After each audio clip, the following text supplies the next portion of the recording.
Hello everyone, Time to Grind here, and today I wanted to talk about Collective. And Collective is a card game that I recently discovered, it just recently came out in early access, and it has absolutely blown me away. I mean, I have spent over thousands of hours on different card games like Magic the Gathering, Hearthstone, Eternal, Slay the Spire, I mean just tons of things, and this game has got me more excited than I have in a while for any of these types of games. And so Collective is a card game that plays kind of similar to, MTG or Hearthstone, and there's some twists that I'll talk about in a little bit, but the main gimmick of the game is that it is a community created game. Every week, the top 10 fan-made cards are literally created in the game. As long as it doesn't break the few rules that the game has, it is just let in. And so you do this by it having an awesome card creator. So it's not just like people typing in text of what it's going to do and then the developers have to figure out how to code that. There's an actual card creator in the game, and you have to actually define what happens and you have to test it and make sure it works. So if you want to create like an active ability, you have to specify like who it's targeting, what it does, what animation plays when it does that. And you have to kind of like specify exactly what you want the card to do. And so just to test it and just see what you could do in the game, I created an insanely overpowered card and it had an active ability. And as soon as you do it, it just destroyed every single opponent's card that they had, whether it was in their hand, their discard pile, their library, and I just instantly won because of it. And so it's just you actually create cards and you can see what the game does with that. And you can upload your own artwork if you wanted to make it professional. They have a kind of some editing things in there, but if you want to do Photoshop and make it look awesome, you can do that. Just one thing to note for that feature, you have to have the Battle Pass, I believe, but I'll talk more about that in a little bit.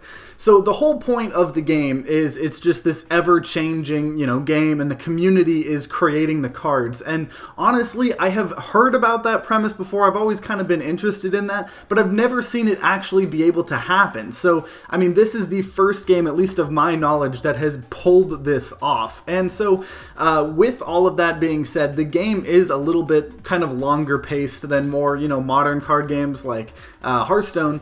Games seem to last about 25 to 30 minutes, and I think one of the bigger reasons why is because, at least at the beginning, you're going to be spending a ton of time reading new cards and seeing what they do, because all of these cards are super interesting and awesome, but a lot of the times that means they have a lot of card text on them, so you kind of just have to understand what all the cards do. But seeing all those crazy concepts is really, really cool, and that's half of what makes this game fun, because every card you get, at least most of them, are super interesting and have some cool gimmick or theme or something, because they were the winners of a top 10.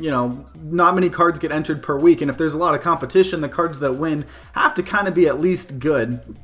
And so one thing that's also interesting about the combat is it plays very similar to a couple of things. It kind of takes elements and bits and pieces from other card games, but overall, just core-wise, you have mana that starts at 1 and kind of goes up like Hearthstone, and you actually take turns playing cards. So you play a card, the opponent plays a card, and when both players have passed or they don't have enough mana, you go to the attacking phase. And what's interesting is that with this, you both declare attackers and then you both declare blockers, and then it's like Magic combat, but it happens like you're both attacking and defending at once. So one person has like priority, so on my turn I have priority, so I get to actually, like, if I'm attacking, I choose to attack first, then you would choose which of you are attacking, then I'm going to choose which block, and my combat or my damage goes first. So there's priority, but otherwise, like, it's just kind of taking turns, and I think that really it makes the game more fun to play, because there's a lot more back and forth versus having to just wait for my turn to start, like in a game like Hearthstone.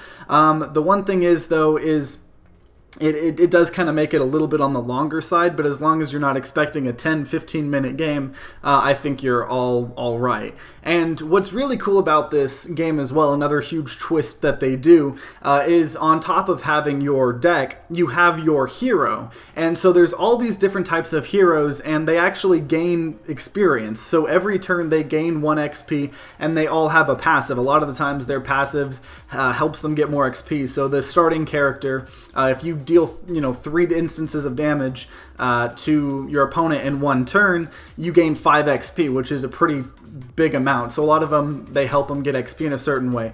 But depending on what they do and what their hero is, you level up at, like, I think you can level up like 3 or 4 times, and every time you level up, you get something different, or you could get an ability, or something could happen. They're all really unique, and it really adds an awesome depth to the game. And every time you level up as well, you get a kind of choice of several fan-made cards, and you can pick one to your hand. So every time you level up, it's also just constantly reintroducing the community-driven game. So even if you have your deck built with community cards, you're still going to be seeing constantly new community-made cards, and I think that's really awesome. On top of that, each card is like one of 3 different types, and in terms of deck building, every character has their type, and if you use cards out of their type, then they just cost 1 more mana, but you can still use them. They're not as cheap as if you were that type, which I think is a really interesting way to do deck building. The thing is, why I think this game is so incredible and promising is this game just came out in early access like 2 days ago as of recording this video. I discovered it pretty early, yet it has so much content in this game somehow. I mean, like, there's more content in this than are in some like AAA title card games right now. The only thing that is my worry about this game is it is very rough around the edges. And so, I mean, obviously the card artwork isn't always going to be the best. It's community driven. That's, to be expected. But just kind of like the UI and the menus and the overall art style of the game itself is a little bit rough. It's definitely grown on me. But I could just see that being something that, turns people off, I guess. And I just want to highlight everything you can do in this game, because I'm saying there's, a ton of content, because it really surprised me. And not even like just this being a multiplayer game and being a lot of multiplayer modes. There is a ton of single-player content in this game. And so first off, you have a story mode, and you kind of, go and play against AIs, which have like certain decks and they're themed, and it has cutscenes and it's a story. It seemed like an okay story at most, but I was kind of just skipping most of it to just play the game. What's cool is you can actually skip the cutscene and it'll give you a small little explanation of what you skipped. So I thought that was pretty interesting. So then you have the Coliseum, which you fight a gauntlet of like AIs, where each AI kind of has a weird gimmick. So you know how you can play as the different characters and level up, and you have different abilities or things that happen when you level up. There's just a bunch of really quirky AIs, kind of like with the Hearthstone adventures, if you ever experienced that. And it seems like randomly generated, and you get some rewards if you win. And so that's awesome, because getting rewards for playing single player stuff, that's always awesome. And then on top of that, they have an entire roguelike mode in the game called Sentinels. So you start out with not a big deck, and you keep playing cards that let you choose these, once again, fan-made cards that go into your deck, and they permanently stay there, and you have ways of kicking cards out. And so that's really interesting, and just seeing if you can win. And on top of that, there is a mode called Incursion, where you can play against AI decks and AI people that were made by other players if you share them a code and stuff like that. And I think they're improving that stuff a lot. So just with all of this single player content, I honestly would argue that you have hundreds of hours of gameplay, especially like that roguelike mode. Every week you log in, it'll be a little bit different because there will be new cards. So I think that's just insane. And on top of that, with constantly seeing these new cards, one, I just want to say that's amazing, because you have single player content that's getting affected by a community, but it's still single player, and I really like that. But when you do the single player modes, some of the cards are introduced to, I think, single player first. So say like in the first 4 or 5 weeks, when a card first gets accepted into the game because it made the top 10, I think it's only in the single player modes, and then people can actually vote, upvote or downvote the cards in that game in the single player modes, and I'm assuming that influences if, how many of them are going to actually be added to multiplayer. But I think that's a really awesome way to do that. And so that's just single player. Now let's go into multiplayer. And so multiplayer, you can either play normal games like Versus, and there's also kind of an arena mode called Astral Gauntlet, and it constantly offers you like packs of 8 cards, and you pick 2 from each pack, and then you keep doing that until you have your deck. And, you know, all of these modes, like I've been saying, you get several different rewards. I mean, there's several quests, there's dailies, there's achievements, and you can get gold, which is used to buy heroes, cosmetics, and arena passes, which was, you know, the other multiplayer mode I said. You also get amber to allow you to, you know, get new cards and kind of craft them. And so it's not packs, you don't buy packs, you instead just, it's all around buying these specific cards you want. And I love how this game is monetized, because this is like one of the best parts for me anyways about this game, is the game is free to play, obviously, and you don't buy card packs. If you want to spend a little money on that, you buy the amber, or, you know, the things to get amber, to just buy blueprints. But you can pay $30, just a flat fee of $30, and get this thing called the Starlight Pendant, and that just gives you every single card in the game and every single card that will ever be in the game permanently. So instead of, you know, playing Hearthstone where you got to keep paying $50 every year to even get some of the cards, you just pay a one-time fee of $30. You get all the content that could be in the game ever. So I mean, the only thing it doesn't include is the heroes, obviously, but those don't seem to be very hard to get. And on top of that, because, you know, you can get them with gold and stuff like that, and if you're not having to worry about the cards, then I mean, that's just helping you even more. On top of that, there is a battle pass system apparently already in this game. It's about $10. It gives you a ton of stuff, cosmetics and, you know, currencies and stuff like that. And you also get one of the new heroes for free, by buying it, instead of having to, you know, do it with gold. And so, I mean, in terms of cosmetics, there's game boards, card packs, card frames. I mean, even hero skins as cosmetics. And I mean, just this game has so much content, it's insane. It really does seem that, you know, early access, it's like way further up on that early access to begin with, because I could totally see this type of game just having like one bare bones multiplayer and one bare bones story mode and calling it early access and building all this content. But I mean, there's multiple modes, there's multiple revenue streams in this game already. The, you know, currency, that the payment model in this game is amazing.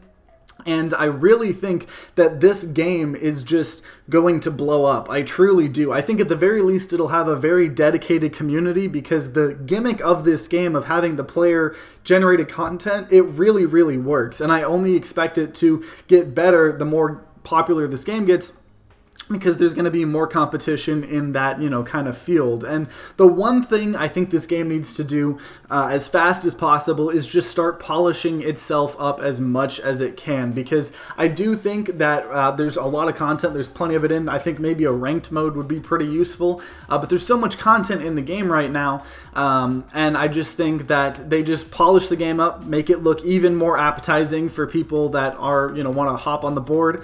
On top of that, the music is strangely really good. Some of it's like really hypnotic, honestly, but the music like fits really well, and I wasn't expecting, you know, a indie card game to have a really good soundtrack, but it does. But I mean, overall, I would extremely, extremely highly recommend trying out Collective if you are a card game fan, because honestly, how cool does that gimmick sound? I mean, if you've played a lot of card games, this is probably pretty enticing, being able to play a game where you could make the cards that you end up playing with. Like, that's awesome. And even if they don't get accepted in, you can still like make them in the card maker and like test them and try them, and that's just a ton of fun. There's so much content. Even if you're not playing multiplayer and you don't like playing versus or ranked, there's so much single player content in this game. So, you know, if you played Slay the Spire, I mean, this just is up so many people's alley, in my opinion. I think the constant meta changing is good for the competitive, you know, people as well. I am just really, really excited.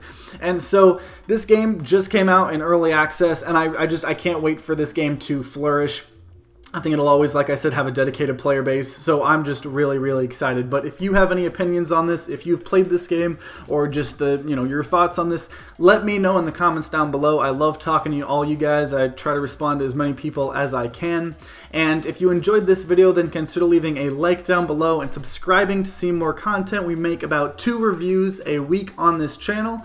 Also, the Media Crash podcast that I am one of the co-hosts for, we had a new episode recently, so definitely check that out as well. But either way, guys, if you guys are having a great day today, I hope you continue having a great day. If you guys aren't having a great day, I hope you guys start having a great day. But either way, guys, I hope you guys have a great rest of the day. See you guys next time.